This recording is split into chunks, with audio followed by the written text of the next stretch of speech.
guys, so we're back checking in on the Cranberry Bochet because I don't want this to ferment too far out. We've had activity. I want to keep some of the sugar in there as residual sugar so I don't have to add any more, which then adds to the cost of it. All in all, it's quite cheap to produce. The cranberries weren't all that expensive. About £2.25 a bag, I think. The Bochet, the caramelized honey, all you do is cook it, so that doesn't cost any more than the normal honey would. We did add some more honey. I can't remember how much now because my notebook's in there, because I was writing up about a mead that I just brewed, which is down here,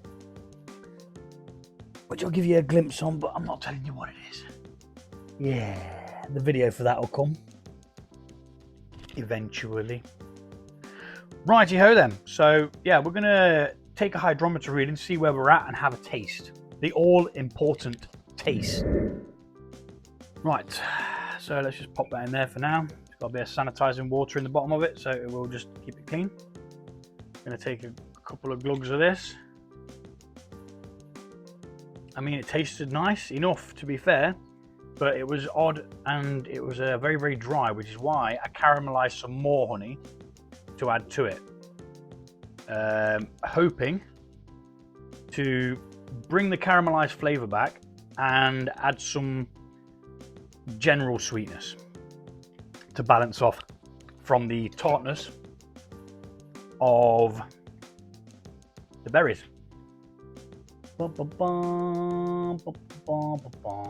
do need, though, my book actually, Cranberry Bochet. Added 400 and it was at 4.2. Okay. Now we're at 3.4. So on the 20th, 4th, 23, 1.034. So it's fermented a little bit more. Let's have a taste and see what we've got. I mean, the colour is phenomenal. I'm not gonna lie. I mean, that is just flipping beautiful. Love it. Bit of a sweeter flavour on the nose, or scent, sorry.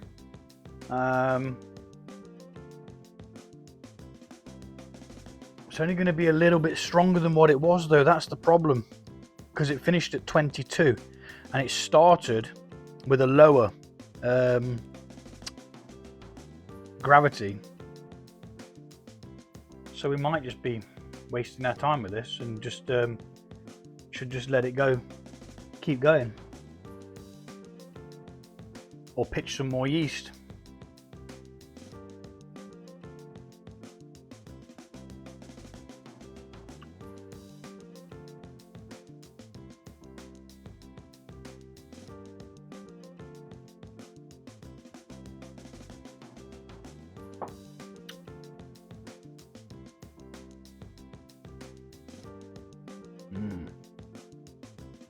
Now it's better than it was. There is a deep, deep caramelization, almost a bitterness. So you get a bit of a sweetness, then a tartness from the berries, and then I'm guessing the bitterness is from where we've burnt the honey by accident. Because if you remember, I actually set the fire alarm off. I put it in one of the captions. As it was caramelizing, I could smell burning and I couldn't see anything, and then all of a sudden the smoke alarm went off, so the room was obviously covered in smoke, but I just couldn't see it. Let's have another quick test, because I want to be sure before I put stoppers in that I'm happy with it.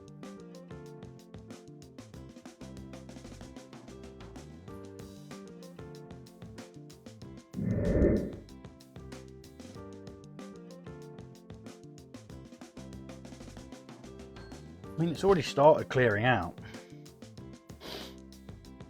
because look, I mean, that's just perfectly clear, which means I think it's had enough. Let me just quickly calculate the ABV now, because it was only at about 9 and it's not going to have gone up anymore. I think if we get a 10, I'll bottle it today because it tastes nice. It's good enough. There's not a lot I can do to it to change it, apart from add normal honey. Well, that's an option, I suppose. Let's try a bit with some normal honey. Pardon me. I've just eaten, so I've got the burps. You'll have to excuse me. Or not, as the case may be. Well, someone's had a go at this one. Bloody kids.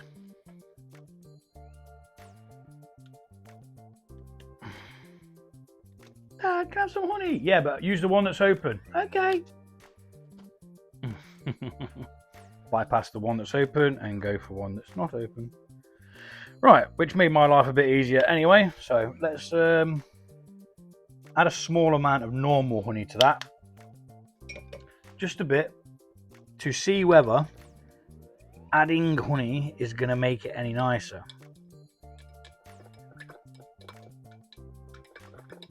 Because it's nice, don't get me wrong, it's very different. Very, very different. It is not what you'd expect from a mead. If I told you it had honey, you'd expect it to be extremely sweet, but it's not. Like I say, you get an initial sweetness, then you get the tartness of the cranberries, and then you get this burnt bitterness at the end, which is, it's very peculiar.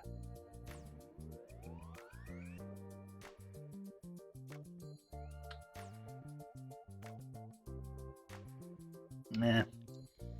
See, the problem with that now is, although it's extremely nice, it doesn't have that caramelized essence to it.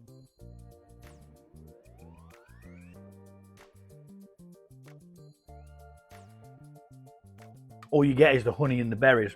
You don't get that bitterness at the end. So no, unfortunately, we're not going to add any honey. We're going to bottle this as it is. Quick calculation to see what the ABV is.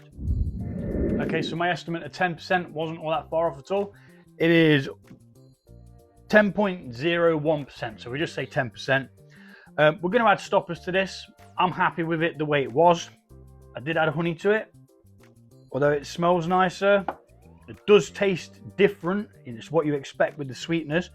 But why caramelize all that honey to not have that charred, burnt caramel bitterness at the end of it?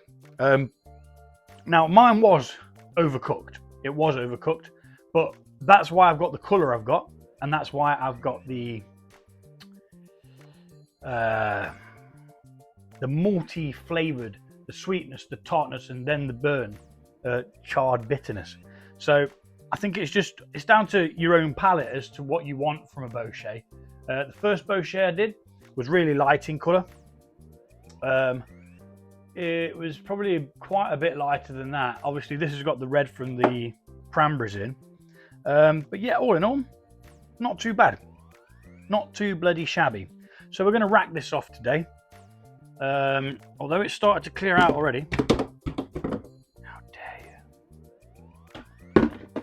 you. Although it started to clear out already, we're going to be putting it into what we call secondary. So I'm going to rack it into here, leaving behind the lees at the bottom. I mean, I can actually see my hand through that. It's cleared out that much. So it's had enough. Giving up the ghost. Unless whatever is left is unfermentable. Who knows? But either way, I'm going to take that back out because I did not mean to do that. What I need to do is I need to get my stopperoonies, which are Campden tablets and a fermentation stopper. Now that isn't going to be enough. I need half a teaspoon.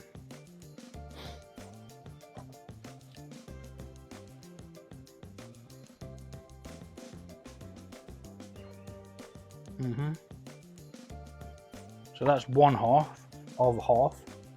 So we need some more stoppers, which are here. Or did I have one open already? Who knows? They'll all get used up, so it doesn't matter. I bought a shed load of them because they were just cheap at the time.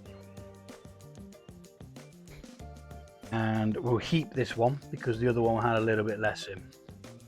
So we've got that in. Now we're going to crush down a Campden tablet. So what this does is it stops the yeast from fermenting any more sugars by kind of wrapping it in a bubble. So I believe that's how somebody explained it once at City Steading. You should go check their channel out if you like mead breweries. They brew all sorts. Really, really clued up. And yeah, go check them out. City Steading. So we've got the Campden tablet and the fermentation stopper in there, which is potassium sorbate, and I think it's sodium metabisulfate. Let's have a look. Where is it? Yep, sodium metabisulfate. I like it when I'm right. So that I put them in first, you see, and then what I'll do is I'll rack, and as it racks, it kind of mixes them in a little bit as well. We are going to stir them in, of course, because we want to, what's the word, decarbonize it to release any excess carbon that's going to be in there that could cause a bit of a fizz. So I'm going to speed this bit up just because it takes forever.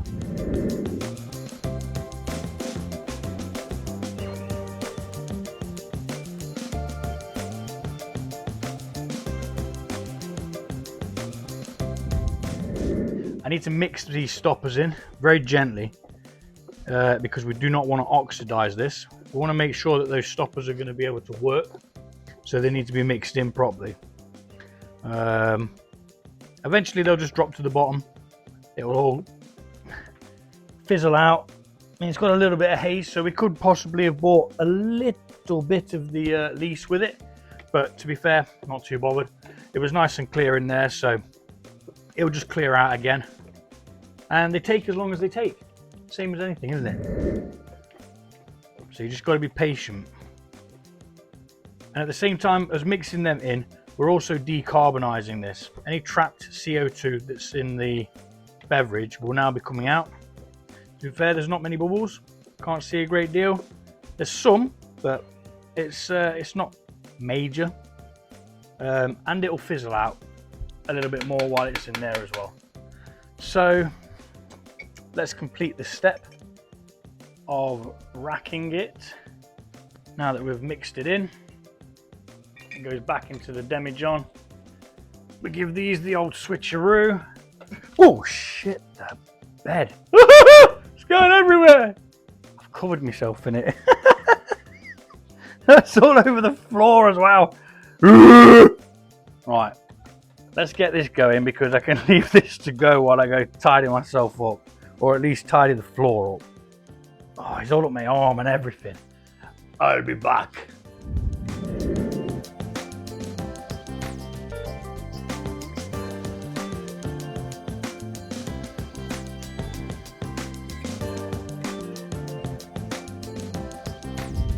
And actually, this video is not finished because I forgot to bottle this, to rack this off. This is exactly the same as what's in there, but I just didn't have enough room for it. So, what I'm going to do is a bit of an experiment, as always, just messing with stuff. I'm going to add a small amount of stoppers to this, just so I know that it's stopped, and I'm going to add a cinnamon stick to it as well. Which I do believe I have in here. Yeah, just a small bit of cinnamon because it's only a small amount of mead, to be fair. So what we're going to have to do is, because we can't actually rack it off because there's not enough space in, or is there? No, there's not. I know there isn't. There's not enough space in the actual top of the bottle there to get a flipping auto siphon in there. So I'm just going to have to very, very carefully tip it into the pitcher, and then try and leave, whilst looking at the light, try and leave any lees or sediment that wishes to come with it as carefully as possible. maximising yield, of course, and minimising anything that's going to cause any problems. Now there's a bit of a haze coming, but not too bothered about that, and we'll stop there. I'm going to quickly rinse this out because we are going to use this again, this bottle, because this is what it's going to sit in, because I have nothing small enough, and this is just a milk bottle with a flipping just so happens to perfectly fit an airlock with a rubber bung. So yeah, perfect for a small experiment. So we've just rinsed that out and it's now clean. So we're now gonna slowly oh no, we need stoppers, but not as much stoppers as you'd expect. A very small amount of stoppers because there's hardly any there.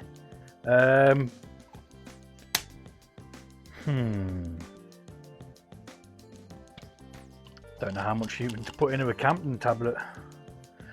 It's only a pint's worth, isn't it?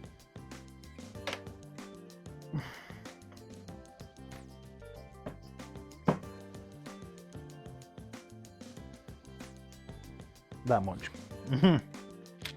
Seems a bit daft putting it back in, but why waste it? So we're going to crush down this Campden tablet.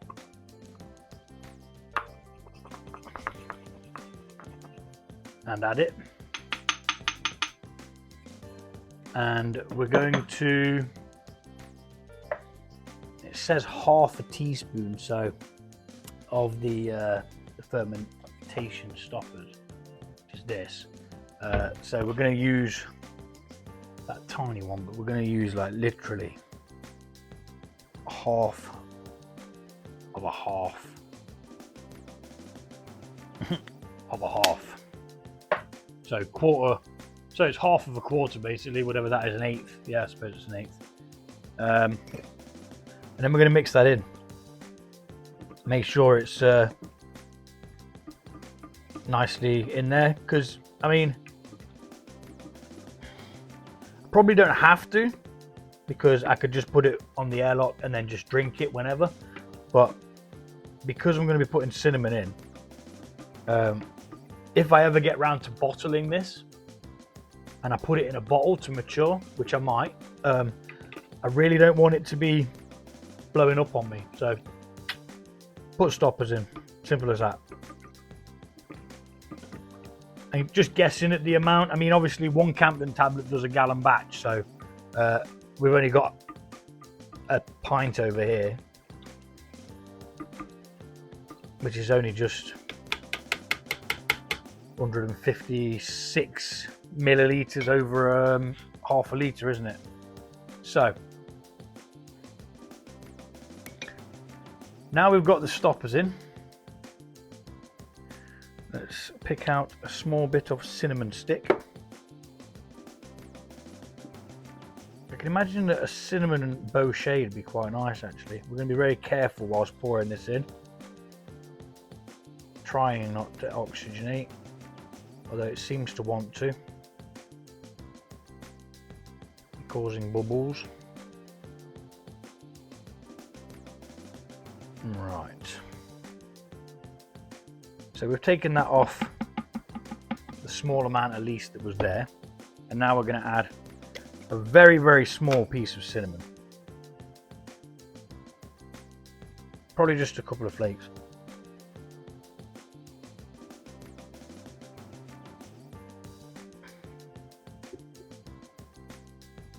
Or one little stick, maybe that.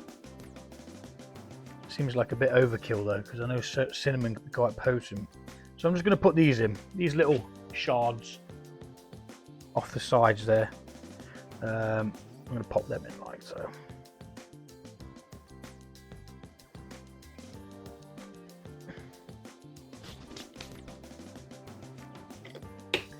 And let's give them a bit of a poke, try and get them wet.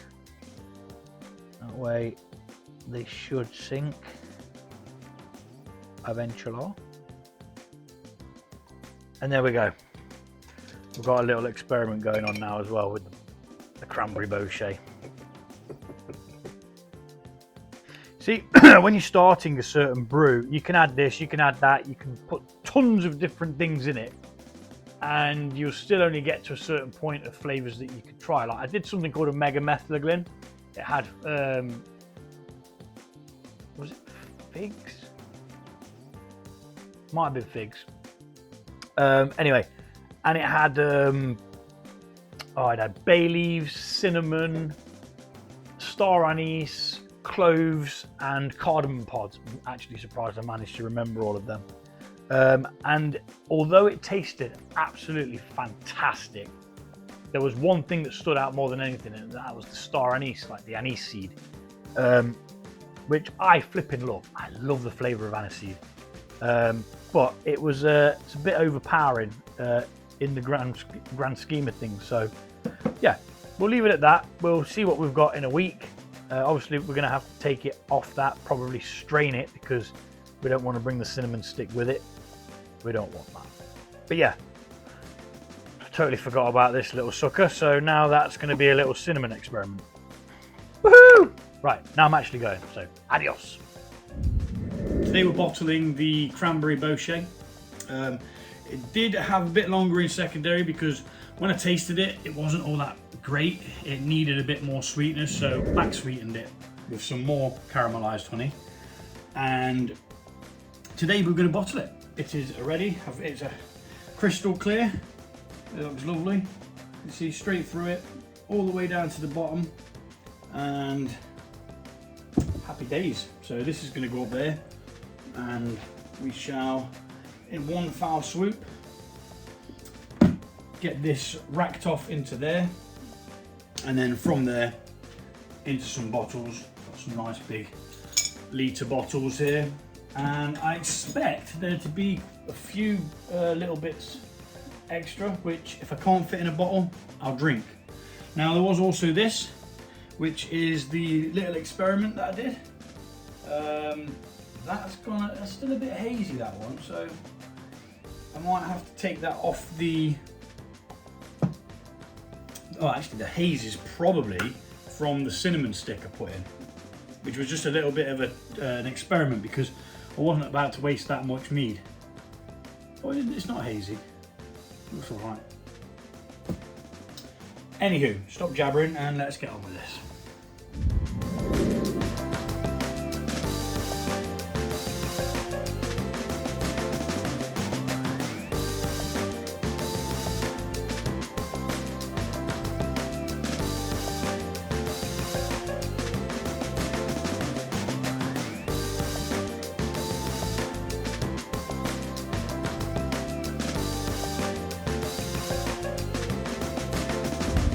And there we have it. We've got 4.5 litres of the Cranberry Bochet. Now, I will say that these flavours didn't marry very well. As nice as it is, they seem to counteract each other. The caramel flavour doesn't really go with the cranberry and vice versa. Now that when we sweetened it, it tasted better, but as always, I just complicate things. Instead of keeping things simple, just doing a Bochet, I'm like, I'll do a Cranberry Bochet. And sometimes you don't get what you want, you know? So what I should have done is just done a Bochet with a heavier caramelization. So we cooked the honey, which has given it this darker appearance. And the red hue that it's got is obviously from the cranberries. There's not enough in there to fill another bottle, so I'm just gonna drink that. It's perfectly safe, there's no yeast floating around everything. And yeah, we'll get this labelled up and sent over to the store, which is out there, a bit cooler. Give it a month in the bottle and we'll come back, we'll sample it, see what we've got. Thanks for watching, and that's it for the day. I'm going to go and finish doing dinner and then sit down and order a Chinese. Take it easy, enjoy yourselves.